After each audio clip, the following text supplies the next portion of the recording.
The freaking Supreme Court strikes again. The breakdown starts What are you now. gonna do?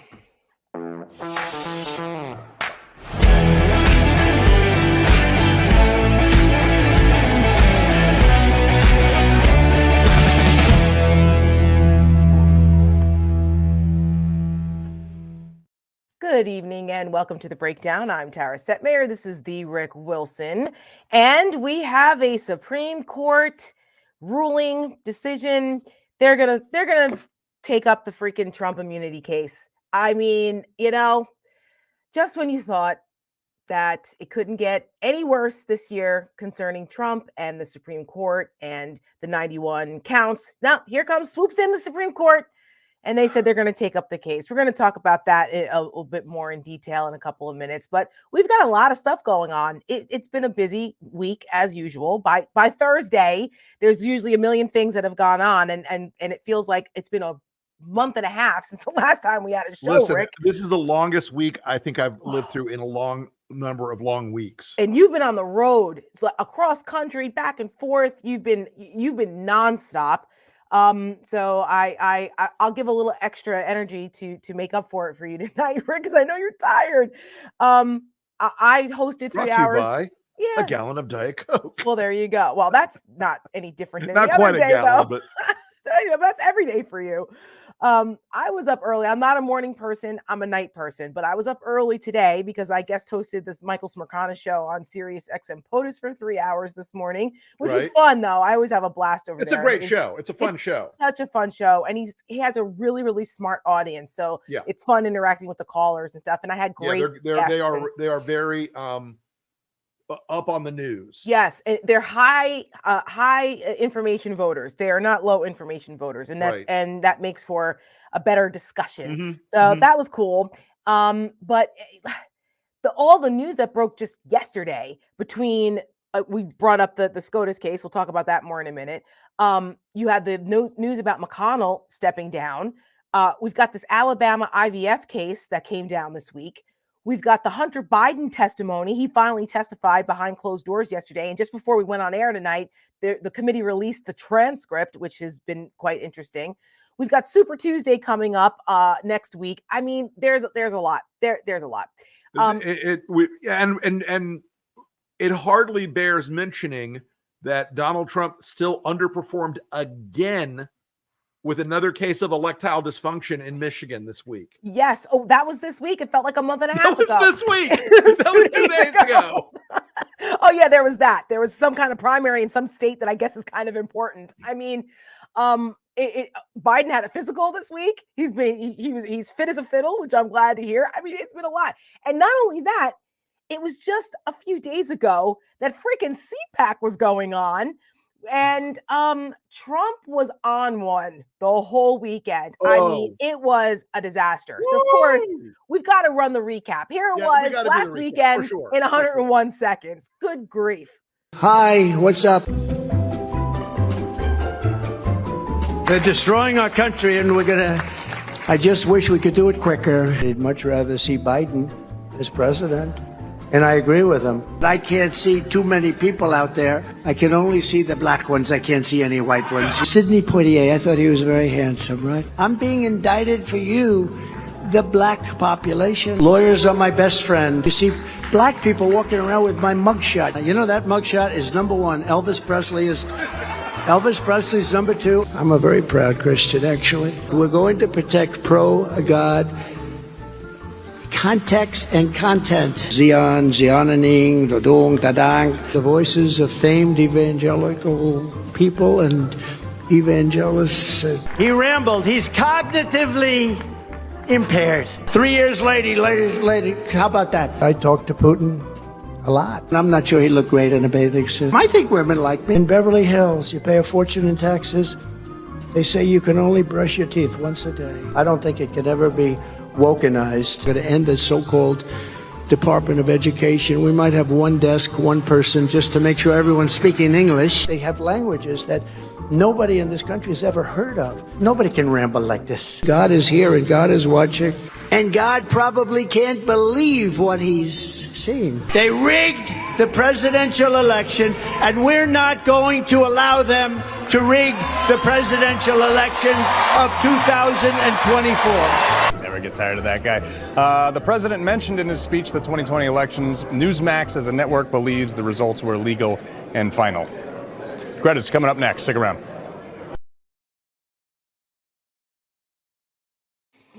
Newsmax as a network believes the results were legal and final.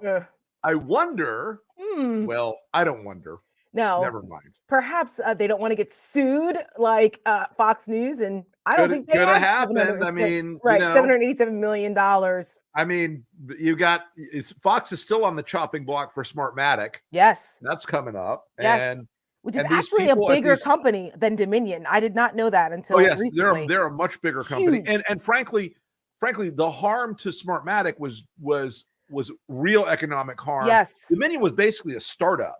right. And they blew up Smartmatic's entire business model. Correct. So Correct. So yeah, a little legal people got to disclaimer there. pay. Little legal disclaimer there. I'm telling you, I don't want to hear shit about Joe Biden. That was No. Donald Trump in 3 days. That was it. 3 days of nonsense. And folks, Donald Trump has been up again late at night on Truth, just losing his mind, going ham on people Mhm. in the middle of the night. He is not, by the way, just so everybody knows, Donald Trump, Truth Social is not going to pay him $4 billion. That is a fantasy. It's not happening. You have to And- explain that because I don't know that everybody knows what's Yeah, a happening. lot of with people Truth keep saying, Social. "Oh, Trump can pay the $400 million. He's about to make $4 billion from Truth Social." First off, no. Second off, there's a process by which the acquisition and IPO would have to happen. That doesn't happen tomorrow or next week or next month. It could take ages. It could take years. And finally, what the IPO is priced at is based on EBITDA. Okay. And folks, what that means is there's a metric that is used Right. to calculate the value of a company based on its Valuation. annual revenues. Mhm. Well, last year, Truth Social brought in $3.9 million and spent 50. Y'all do the math. That's with an M. Million, correct? Million, not Not billion. billion. So, That's and with an M. that metric can be 10 to 15 times in a good market. It's a decent market. Let's even say it's 10 times, just for round number math. That's not 4 billion, y'all. Not only It's that, not. It's just not going to be there. but didn't I just see that Trump's being sued by investors? Yeah, some of the partners he tried to illegally dilute the value of their share because this guy cannot. It's like that there was an article in National Review this morning, Tara, and it was like, oh, his opponents are trying to put him in jail. Wasn't that Rich bankruptcy him. Lowry? Yeah, the Rich I Lowry piece. That out, and I mean, said Bill Buckley's I- spinning in his grave. Yeah, I know. I retweeted you on it because it's so true. This was a case where Donald Trump has for years been unaccountable in any way for bank fraud, tax fraud, business fraud, breaking contracts with vendors and I'm not exaggerating when I said this, folks, by the thousands Mhm. of small vendors who he screwed over for decades. And now he's being held to account. And the Pro National Review guys are out there like with a tin cup, please give me a penny for Donald. He is starving. Yeah. Get out of here. It's insane. But yet Donald crazy. Trump is the victim. I just can't. I had a caller today on Sirius XM that tried to get on the case of the I had the authors who were on with us last week that wrote Oh, White yeah, Moral Rage, right, Tom right. and Paul. Wallman, yeah. Yeah, and the guy was like, they wouldn't know anything about the life of a contractor or what it is, to be a small business owner in white rural America. And Donald Trump helped us and blah, blah, blah. And I said, I think that the hundreds of contractors that he screwed over in New York, New Jersey, and elsewhere Yep. would say otherwise. So Yeah. you can believe that all you want, buddy. I love when I get those kind of comments like, "Oh, you're an elite." I'm like, listen, y'all. Do I come from some privilege? Absolutely, I do. But did I work on a shrimp boat? Yes, I did. Was I a roofer? Yes, I did. Was I a bike messenger in DC? Yes, I was. Have I busted my ass my whole life? Yes, I have. Did I spend my summers driving combine harvesters and dealing with hogs soybeans, corn, cattle? Yes, I did. Y'all, Donald Trump is a soft-handed mama's boy who lived in a golden palace. The guy's never touched a power tool in his life unless it was related to Melania. Oh my God. I can't. That setup took me a while to get there, but I got it. Like, that's what he said. Oh my God. Well, maybe Donald bringing D-cell batteries home. Oh God. Oh my God. It's starting already. It's not even 7:15. I'm punchy. Oh my God. Well, he forgot Melania's name, by the way, over the weekend. Mercedes or whomever, whatever her name is. And he actually felt the need to go on another one of his Truth Social rants to go off about how dare anyone say that he, forgot his wife's name and how ridiculous it is. Like, you just brought attention to it, you idiot. He also needed a piece of paper to remember one of his kids' names, which he forgot. I mean, like, just stop it. It's such that was Eric, though. It doesn't count. Yeah, that's right. I thought that was Tiffany. Well, whatever. There's so many. 3 baby mamas and wives and kids. I don't know. Oh God. Which leads us to the Supreme Court and just the dismay that a lot of us felt yesterday when we found out that the Supreme Court decided that they would, in fact, hear the immunity case that has been ruled on by the appellate court. Unanimously, by the way, that said, no, you don't have blanket immunity. You're not a dictator or a king. But the Supreme Court said, no, hold our beer. We think we should review this. Well, why is this a bad thing? Because some would say, well, yeah, the Supreme Court should review this. It's an important issue. We need to make sure there's no ambiguity. We've got a lot of other states that are trying to disqualify Trump from the ballot. Right. So, they've got that part of it too. The ballot disqualification case, and now they have the immunity thing. So these are kind of important things. Here's the problem. The problem is that by them doing this, it is slowing down the schedule. So as long as the Supreme Court is still reviewing the immunity issue, it delays Jack Smith's ability to move forward with the case. That's correct. And this is exactly what Donald Trump wanted. In a way, this is granting him immunity in a de facto way, because the chances now of them actually having a trial before the election are almost slim to none. Now, could the Supreme Court fast track this? Well, yes, they can. I had our friend Harry Litman on with me on the radio this morning, and he was saying, the fact that they're going to review this by April 20th, the week of April 22nd, that's considered pretty fast for SCOTUS. But they could also do what they did in Bush v. Gore. They did that in 3 days. I was around in Bushland at that time, and I can tell you, they took that up in 3 days. 3 days. 3 days. That's right. And look, I wrote about this morning on my Substack, an article called "The Red Court Delays Justice," and honestly, the thing that outrages me about this the most, Tara, is that this is a court that has clearly become politically sensitive to the guy who put 3 of them on the bench. Yep.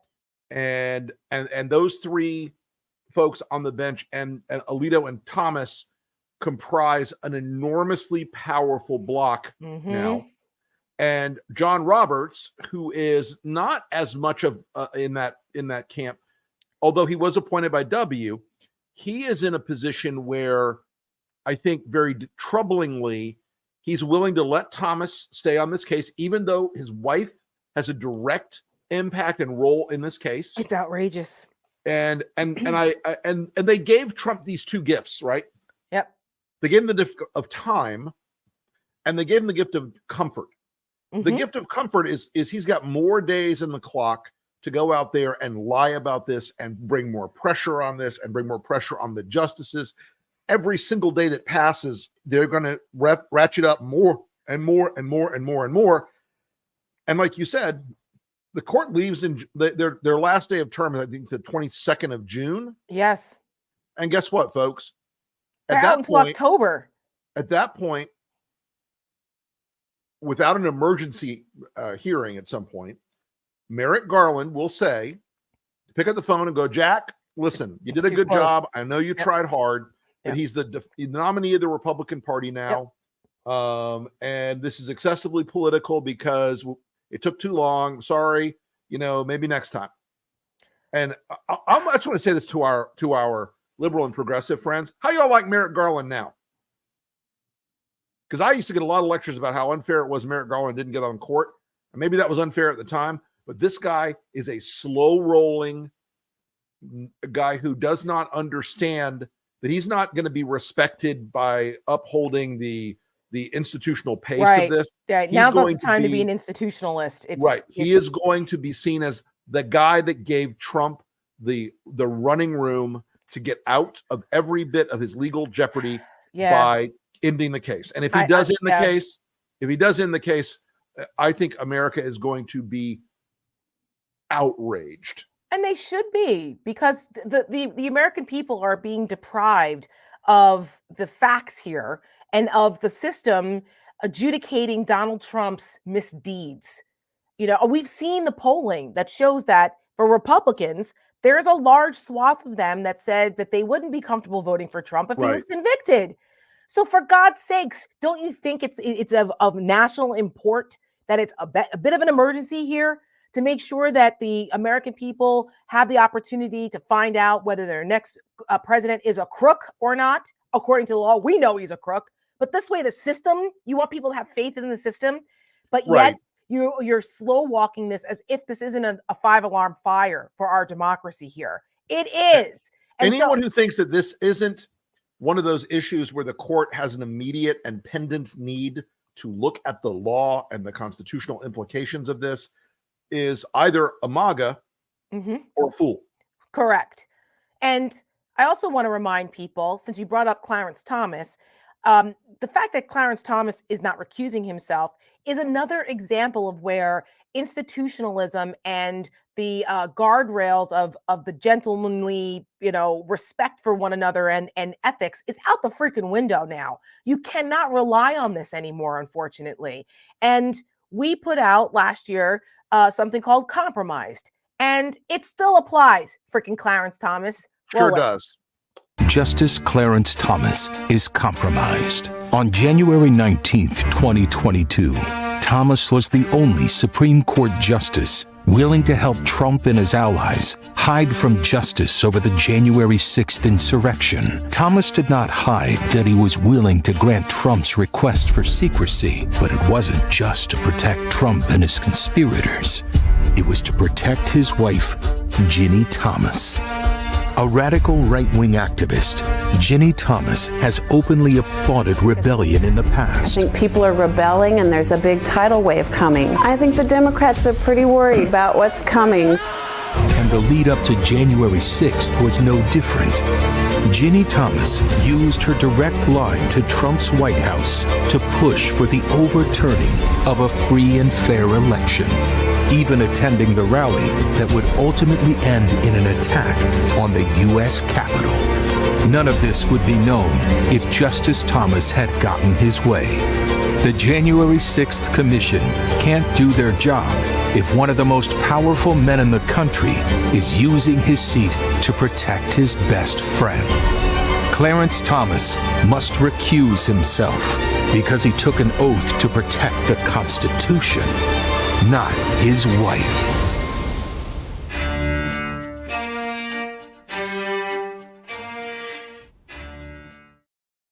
So good. Still applies. Still applies. A hot ad.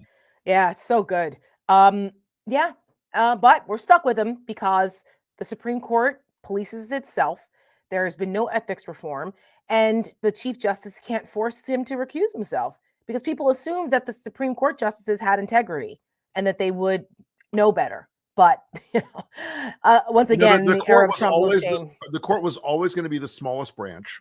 Obviously, it was always going to be the branch that depended the most on a public perception of trustworthiness and probity and trustworthiness and discretion and honor. Yes. And look, Clarence Thomas has become this kind of MAGA world figure now. And I think he, at some point, decided he enjoys being this middle finger. Yes. So what if I'm on private jets with people who have cases before the court? So what if I'm on their yachts? That's right. So what if they bought me an RV? So what if Harlan Crow bought my mom's house? Yeah.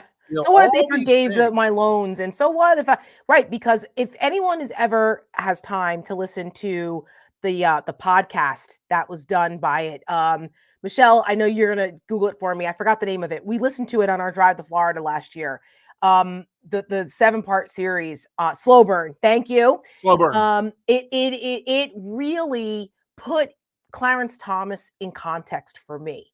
And as someone who used to back in the day think, oh, that Clarence Thomas was being victimized and all of that because the other side didn't like he was a black conservative, blah blah Right. blah. I had no idea, okay, what a bitter bastard this guy actually is.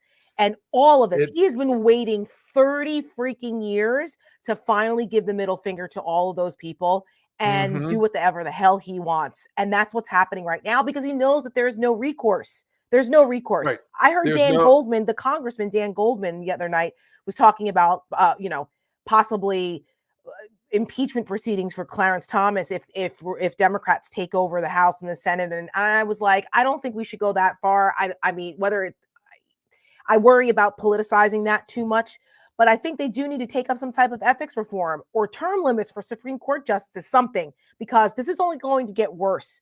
It's not going to get better. And again, John Roberts is a guy who has clearly signaled on a few things. He's worried about the way the court is perceived. Yes. And I think that this delay is going to set back any kind of hope that Roberts had to improve the image of the court really meaningfully, because there is no one in America, left or right, who doesn't think this was political. Because on the right, you see this triumphalism, like, ha ha, you lose again, liberals. Yeah. But look, folks, I've said this for a while. Tara and I have both talked about this on the show and elsewhere. No one else is coming to save you. Mm-hmm. There is no cavalry coming over the hill. There's no magical court case that's going to put Trump in jail. And if you were gambling the future of the country on legal maneuvering on one hand, or the very hard work of going out, registering people to vote, turning people out, doing the campaign, doing the lift, getting to work every single day. Yep. You have 8 months ahead of us, folks. Every single day has to be maximized at the effort to defeat them at the ballot box. There are no cheat codes. There are no shortcuts. There are no special secret handshakes that make him walk off the stage. If there had been one at any point, believe you me, nothing would have stopped me from finding a way to make it happen. Yeah. But we have to beat him. We have to beat him hard. We have to beat him so badly. We have to have such a number in the Electoral College. It's too big for even those whiny babies to say that they were cheated. Democracy does not defend itself. Nope. It requires an active citizenry and an informed one to make a decision that they want that democracy to continue. And we put out an ad this week on Monday called Heroes that really emphasizes that point. Take a look.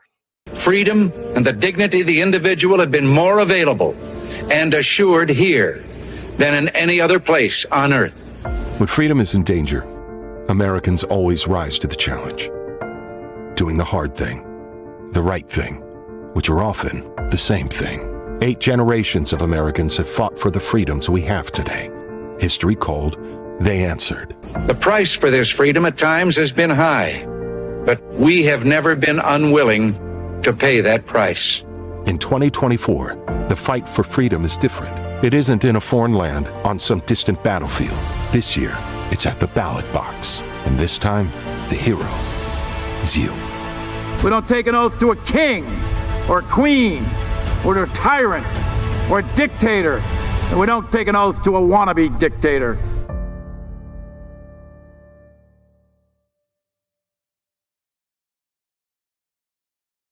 Indeed. Some good news on the legal front, though. Trump has to pay all that money, and he doesn't have it. In New York, Nope. the judgment against him, he's been trying to get a stay and say, well, what if I just put up $100 million? And the judge said, if you know. No, it's going to be the whole thing, and you need to put up the whole thing. So, and if you don't have the liquidity to do it, then you're going to have to either sell some buildings or they're going to put a lien on things. Just like when you post bail. And let me tell you, if I were Letitia James, I would be very, very alert, There have been a lot of stories now that Trump is trying to move his assets to Florida, to get them out of the reach of the New York courts. Florida's bankruptcy laws are much different than New York's, and they would advantage him in a lot of ways. But I will say this, Tara. You've got a guy who is a financial flight risk, if that makes sense. Yes, of course. He can't ever escape, but he'll try to shovel his assets out into different investment vehicles, etc. And it can't be allowed. In fact, if I were the attorney general, given that risk, I would start putting those buildings on the market. And if Donald Trump wants to sell them for fair market value right now, they will not be the fantasy values in his head. Correct. Mar-a-Lago is not worth $1 billion. No. Mar-a-Lago is not worth $100 million. No. The property appraiser says it's worth about $25 million, which means on the market in Palm Beach, it probably goes for about 60. Trump Tower is not worth $4 billion. No, they listed at 160 million. Which It's 160 million. And but Tara, it's an old building. It was I guess so. I just late 80s or late 70s, early 80s. Yeah. I'm like, there's apartments that go for that now for like $100 million. There's a $200 million apartment, not building, apartment down the street. Now it has not sold, but it ain't cheap. Right. So I was like, but still, the point is that he has assets that he could sell off to pay this. And Letitia James does have the ability to enforce this judgment. I want to see them seize that airplane. Oh my God. I want to see them seize the airplane, and I want to see them taking the crowbar and taking the Trump letters off of Trump Tower. I think I think he might like have the heart attack right there. He might drop dead right there. But look, I mean, and I'm all kidding aside. Yeah. Trump Tower, he is deeply obsessed with his ownership of Trump Tower. Correct. And that is one of the things that is definitional to the very core of his brand. Yep. And if he loses Trump Tower, I just want I think we're in a full meltdown. I just want a camera around the day it happens. I really do. Oh, yes. Please let it happen. Please let her take Trump Tower. Please, because that would be the ultimate price for him in this respect, other than going to jail, in my opinion. But because I mean, you reap what you sow. Speaking of the courts, another big ruling this week came out of Alabama. The Alabama Supreme Court decided that frozen embryos are children and disrupted IVF treatments for the most part, making it a criminal act to destroy embryos that aren't used. This has to be one of the stupidest things ever. And it's also political poison, political kryptonite for Republicans, because you combine the lack of abortion access and what's happening there with women's reproductive rights. Now with this, IVF has like 85% support across the board. You can't get Americans to agree on 85% of anything. Anything. But they agree on this, that IVF is a good thing and that couples should have access to it. Why? Because infertility does not know partisanship. Millions of women, millions of families, millions of couples suffer from infertility in this country and have had the blessing of having a child thanks to IVF and that technology, including several Republicans like Nikki Haley. Tara, we've talked about this a lot. I want to look back on one thing real quick. I just texted a friend of mine. I said, what's his 757 worth? He shot back a message that said 12 to 15. Oh, that's it for the That's play? nothing. It's chump change. That's like 10 days of interest. Okay, go ahead. So, but to go on the IVF thing, which is a very serious matter. Yes. We've talked a lot about how in America there was this long, uncomfortable compromise after Roe versus Wade, where nobody loved Roe versus Wade. The pro-choice side thought it was not enough. The pro-life side thought it was too much. And America sort of learned to manage it. And Bill Clinton once said abortion should be safe, legal, and rare.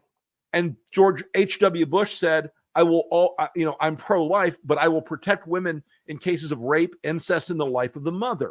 And I will never seek to ban abortion under those circumstances. Those two presidents weirdly got to this, like, sweet spot, the right balance point in American society. Mhm.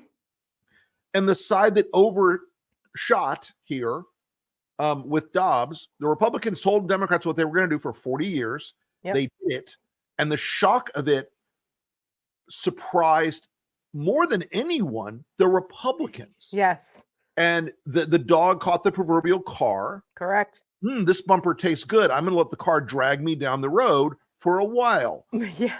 And the problem that we have now for the Republican Party is that was too much for the political class, but it was only an opening bid for the crazies. Mm-hmm. That's why you've seen in the States the 6-week abortion bans. That's why you've seen in states like Missouri banning pregnant women from getting a divorce. Which is You're seeing insane. states with the wanting to monitor women's fertility cycles by getting the data from apps on their phones.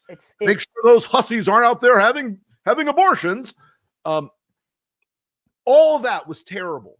Okay, that was a gigantic piece of political kryptonite. It was radioactive waste.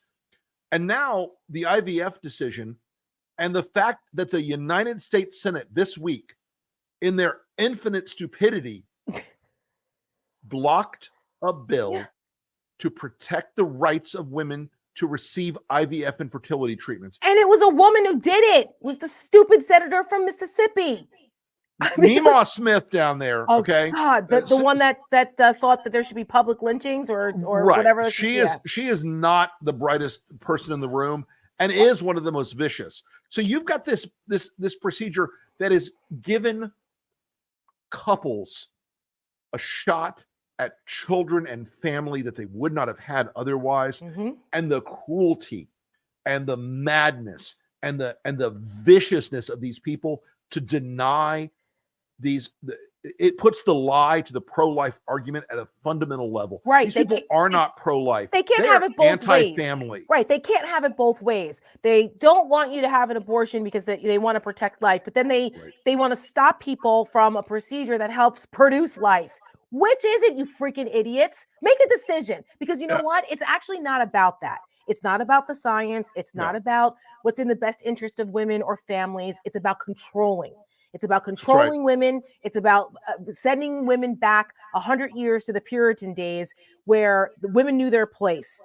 And that comes from the Christian nationalists, the right wingers that are overtaking the Republican Party, that are enmeshed in this MAGA movement, and they cannot stand independent, smart women making their own decisions. That they're threatened by strong women. They don't like that. They want to send us back to the dark ages. And but it's also it is so much about that, Tara. But it is also about fathers. Because you know what? The message fathers are getting right now is that if they can't have a child, if for some reason they can't do it, because couples are the ones. IVF is a journey for in most cases with couples who desperately want children. of course. If you don't think these guys are going to be just livid at the cruelty of this to their potential family and to their wives, I would hope everybody so. is going to hate this, and they deserve every. I almost said a bad word, but we're on YouTube now. Yeah, and we have I'm to be going to not careful. do that anymore. But the cruelty of this is so intense. The horror of their decision on this is so dramatic that the NRSC sent out a memo to all the senators. Yeah. Say you're for IVF. Say you're for IVF. Say you're for expanding it. Then they voted against it. Yeah. I know. I'm sorry. I know. The lie has been exposed. And even Donald Trump, who is not a bright man or an educated man, but occasionally he's a cunning man. Yes. He came out and says, "Oh no, I'm in favor of IVF. IVF is good." Well, yeah, because it also is something that it's for a lot of privileged people with money because it's very expensive.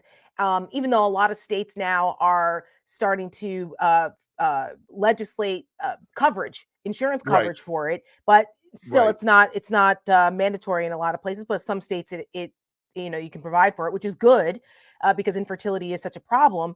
But they're morons. And I hear you about that it impacts men too. And I hope that there are men that are upset about this, just like the Dobbs dads that we talk about in our Bannon line, where it impacts them. They're upset about their daughters not having the same rights as their grandmothers. But it really is overwhelmingly, in my opinion, about controlling women. No question. I just want to make sure that people people. understand this is an equal opportunity offense.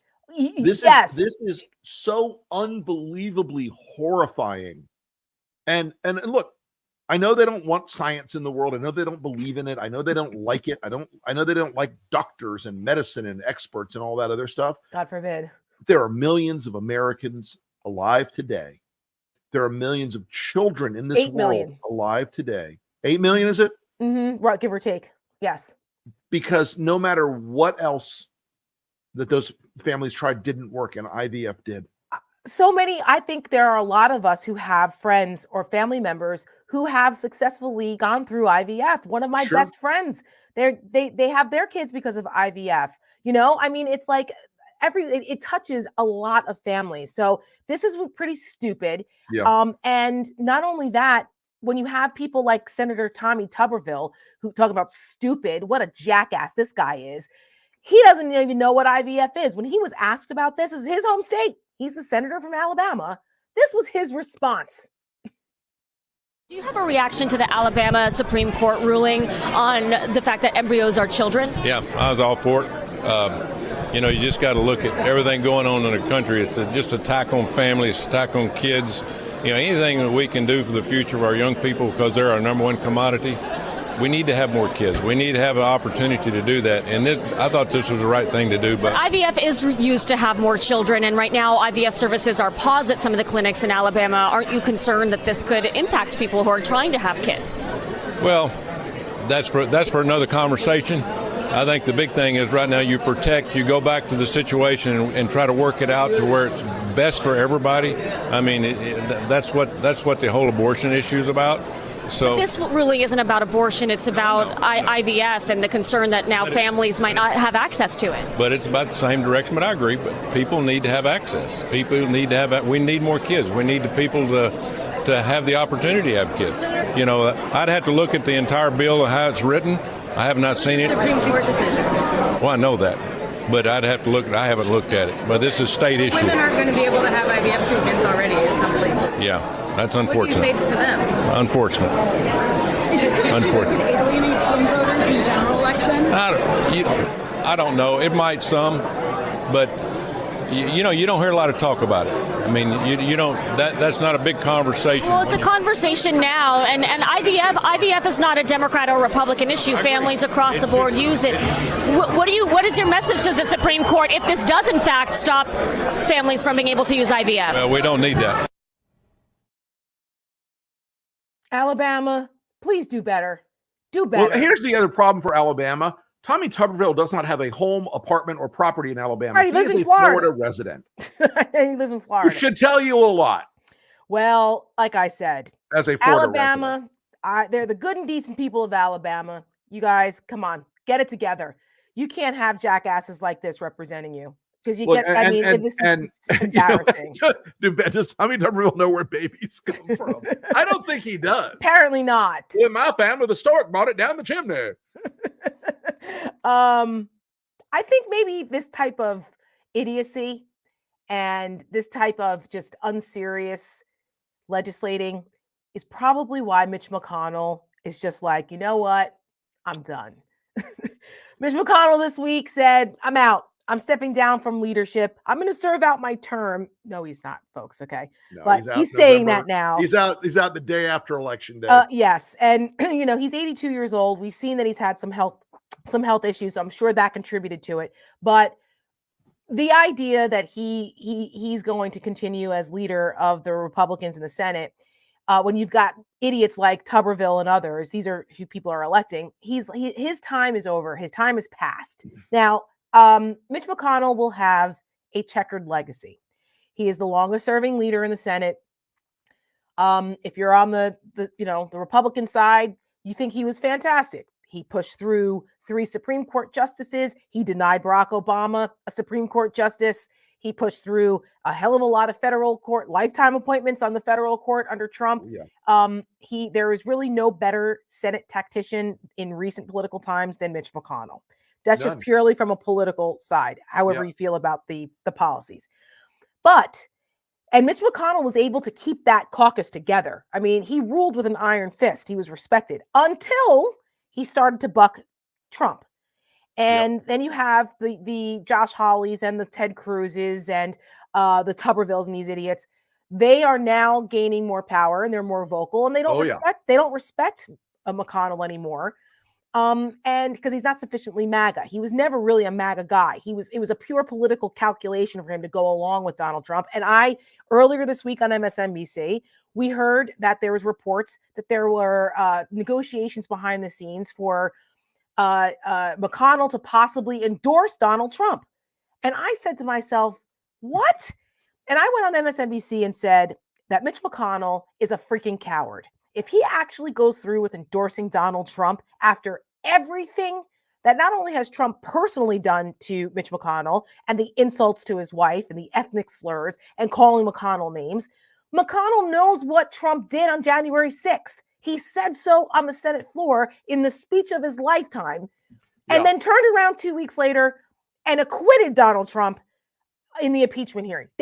Mitch McConnell could have stopped Donald Trump. We would not be here right now if he had taken a stand and done the right thing back after January 6th, because he could have whipped up enough Republican votes to freaking convict Donald Trump after January 6th. But because he didn't, those senators didn't have a permission structure to vote to convict. And here we are today with the scourge of Donald Trump still barreling down to a possible second term and destroying our democracy. So F you, Mitch McConnell. I really don't care about your legacy and other things. This will be your legacy if Donald Trump is reelected and you actually endorse him. That's really the problem, that McConnell, some of the people around McConnell were the most grotesque DC kind of opportunists. We know them. And they said two things. Before January 6th, they said, what's the harm in humoring him? Right. Thinking and naively. Before January 6th, one of them said, a guy named Josh Holmes, who is now trying to reposition himself into Trump world. Mm-hmm. And by the way, the leak of the story about Mitch McConnell negotiating with Trump was leaked by Josh Holmes. Absolutely. As soon as I saw that, I knew. I was like, oh, it's freaking Josh Holmes. 100%. It's like, oh, Las Avitas is meeting with senior McConnell strategist. Come on, dude. They're buddies. They're buddies. Your prints a little better. Right. But here's the thing, Tara. The key quote was, Josh Holmes said, if we can get MAGA's voters, we will build a permanent governing coalition. Now, they kept that in their minds, and it invaded their brains, so that after the terrorist attack on the Capitol, they still thought we could get something good out of this. We can still get Trump's voters. We can't alienate Trump. It's nuts. This is why people hate politics. He may not have flown down to Mar-a-Lago like Kevin McCarthy did, but he still bent the knee. Mm-hmm. And I'm sorry, Mitch McConnell was the greatest tactical maneuvering behind the scenes guy since LBJ. Yes. And you know who told me that? Harry Reid. Right. Who respected McConnell's infighting behind the scenes ability. Look, guys, if Chuck Schumer had a tenth of Mitch McConnell's mojo in that world, right, he would be able to do things when he was in the minority that Mitch could do. Mitch could get more done in the minority than Schumer can in the majority. Unfortunately, he knew how to play the inside game. Mm-hmm. And the problem is, he never understood that once you get in bed with Donald Trump, and once you get in bed with Trumpism, and once you get in bed with MAGA, they will eat you alive. You either become them or they devour you. That's correct. And he's trying to get out of there with a shred of dignity, and I don't think they're going to let him have it. I don't either. It started already.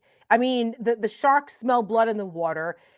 Josh Hawley couldn't even give McConnell any respect whatsoever, saying, well, he should step aside now. But okay.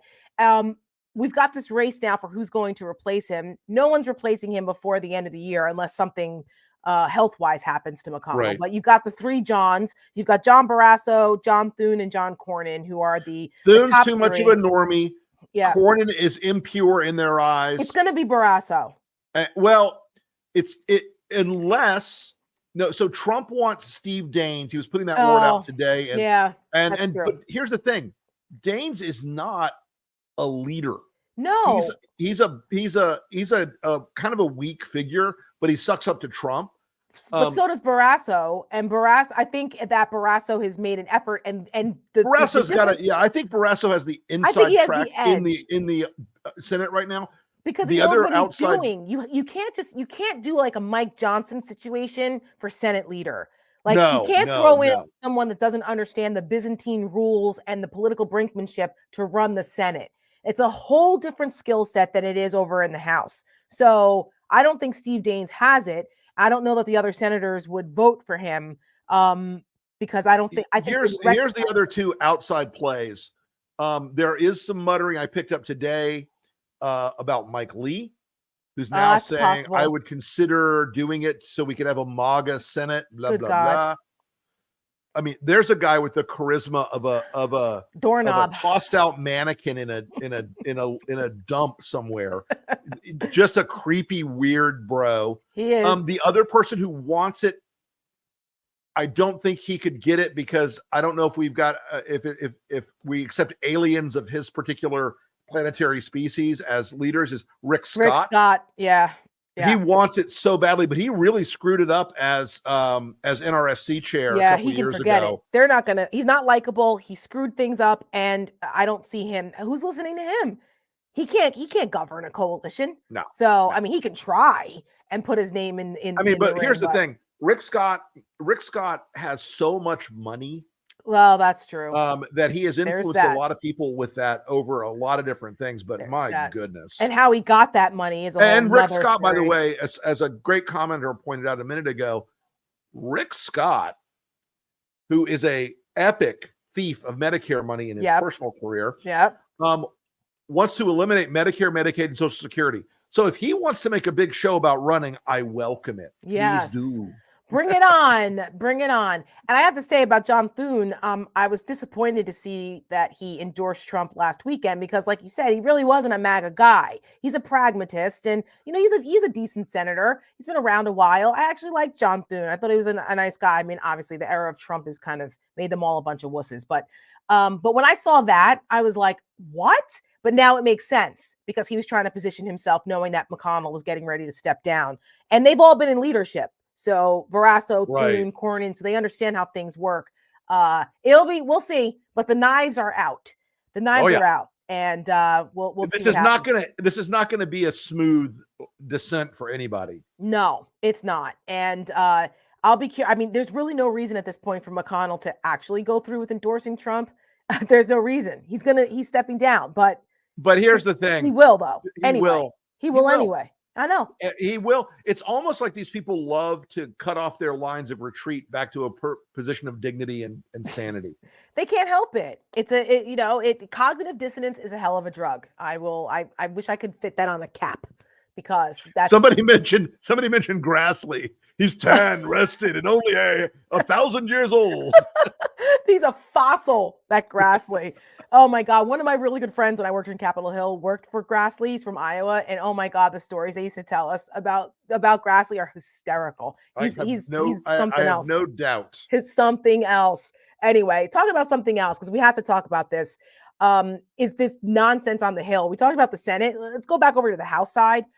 The Hunter Biden hearing yesterday was just, again, another shit show of just a series of comedic errors by the Republicans. They got him to testify behind closed doors, and they released a transcript just before we came on air. I haven't had a chance to go through it yet. I haven't read it yet, but no, I heard it was out. But I saw a couple of the highlights that they were talking about right before we went on air.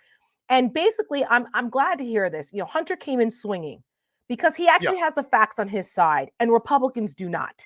We know what an absolute shit show this has been. This whole Biden impeachment, Biden crime family has been a made-up political thing for Republicans to use. From the get-go. From the beginning. Okay, that's right. Just to deflect from the fact that it's actually the Donald Trump crime family. We all know this. It's projection 101.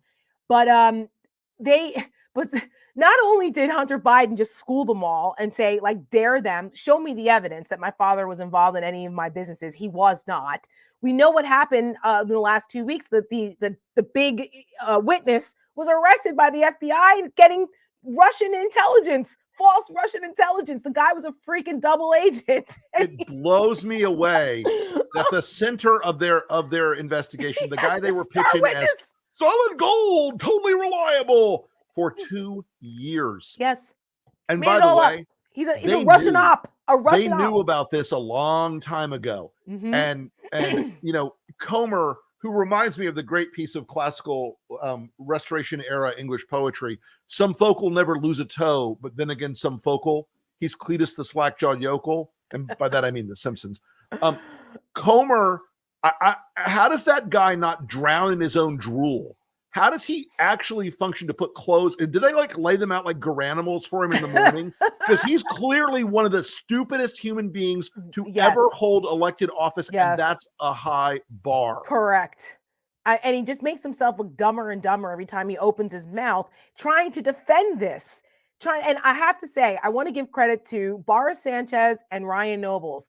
Ryan used to be at CNN. He's over at NBC now. And Boris now he used to be out in the field and now he's an anchor. They pushed back really hard on these Republicans. Boris took him to school. Took him out. I think it was Burchett from Tennessee. Right. You're right. Who he went after, but he was on the committee, but fact checking him in real time, not letting them get away with spewing their propaganda bullshit. And I am here for it. We need more of that real time fact checking, because what happens is it gets both sided, right? They cover the media, often mainstream media often covers these things as very matter of factly, and it's both sides. Well, you know, he said this. Well, one side says, and the other. Yeah. No, or they let them go on and on the Sunday show. That's not how any of this works. No, or they let them go on and on for 2 minutes on the Sunday shows, uninterrupted, spewing propaganda BS that's completely false. And then they move on to the next question and they don't challenge them. We can't have that. So I'm glad to see that some folks are pushing back on this because they need to do it. It really means a lot. It does. It matters because that's what people see, the headlines. They see the little clips and it influences their behavior. They don't cover this stuff or pay attention to it the way we do in such minuscule fashion. So good for them. I'm here for it. I want to see more of it. And yes, we need that. Lastly, the border, because this is a huge issue. It has now moved up. Immigration is the number one issue in polling. Why? Well, again, because Republicans have been pushing this, and Democrats have been deficient in addressing it. Biden finally addressed it, realized that this is a political liability. They better get their asses in gear. And they negotiated this tough bipartisan immigration bill, border bill, and Trump killed it. Said, nope, we're not doing it. Mike Johnson goes to the White House. We've got Ukraine aid in the balance. We've got the bipartisan border bill. We've got the potential shutdown, which they've averted for now because, you know, they just kicked the can down the road with the CR. All of this going on. And Biden finally went down to the border today. And Trump was at the border today. They were 325 miles apart. One was in Eagle Pass. That's where Trump was. One was in Brownsville. That's where Biden was. And the way they handled it was just, it's the stark contrast between the two. It really is. Just let's show a clip. Just a taste of them today.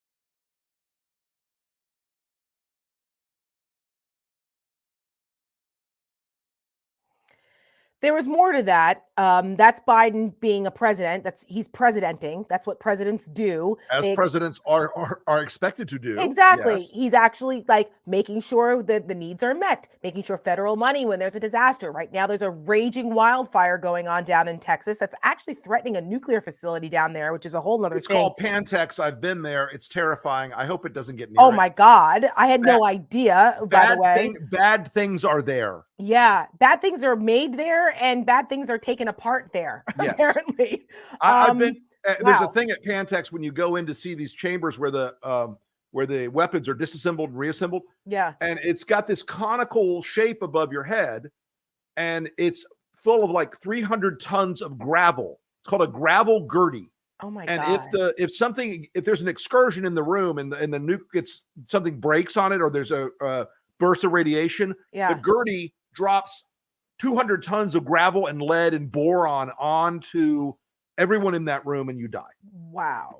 It's what? Look up gravel Gertie, people. It's crazy. That's I went crazy. there years and years ago when I worked for the Defense Department, and it's one of those places you're like, can we be done now? I want to go eat some barbecue. Yeah. Well, I had no idea that you'd actually ever been there. So Yep. that's actually kind of cool.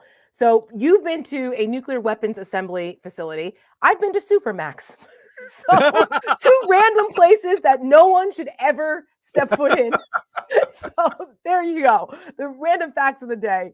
One of the other things that happened on that trip was that Biden challenged Trump to work with him on it. Work with me on this, which I thought was very smart. Very smart. It really is. It really is one of those things where where Donald Trump, where the lie of Trump and the showmanship and the showboating and the politicization of Trump using this as an issue, when in fact the people most grateful for Donald Trump right now are the cartels and the coyotes and the smugglers, because he's the one who is preventing a massive new surging hire for staff and support and equipment for Border Patrol and DHS. That's why the Border Patrol Union endorsed the bipartisan legislation. Correct. And so I know that we're making an effort here to point this out, that it's actually Donald Trump and the Republicans who are supporting the cartels and allowing the fentanyl to come through, allowing the human trafficking to happen, because the Democrats and some mature Republicans in the Senate have a deal that they could have begun to implement.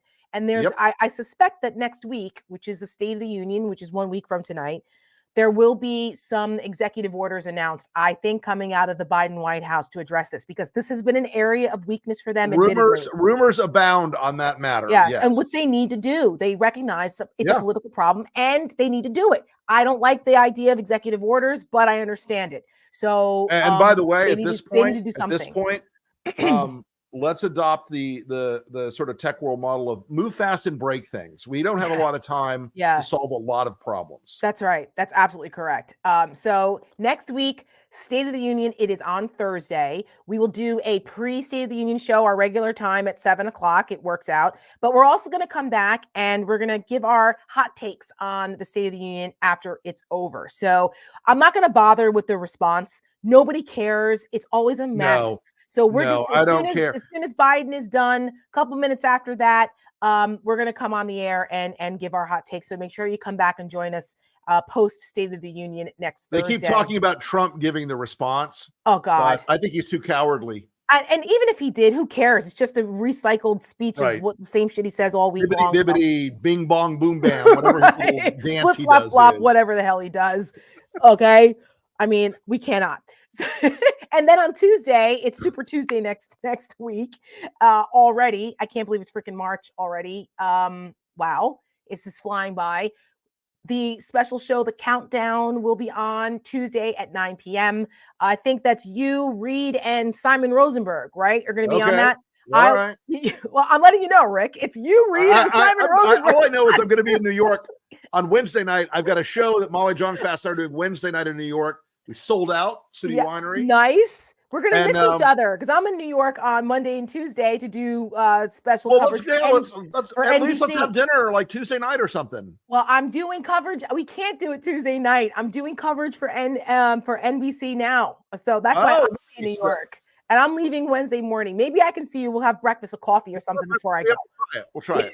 We'll figure it out. Travel, because I just don't travel enough, folks. On Saturday, I flew to Los Angeles, California. When I got there, had meetings and a fundraiser on Monday. On Sunday, had a fundraiser Monday. And you flew flew to here Washington, D.C. at Monday night. Oh my God! Did a fundraising dinner for fundraising speech for vote riders Tuesday night. Yeah, Tuesday night. Yeah, left in the morning to go to Florida. Got to Atlanta.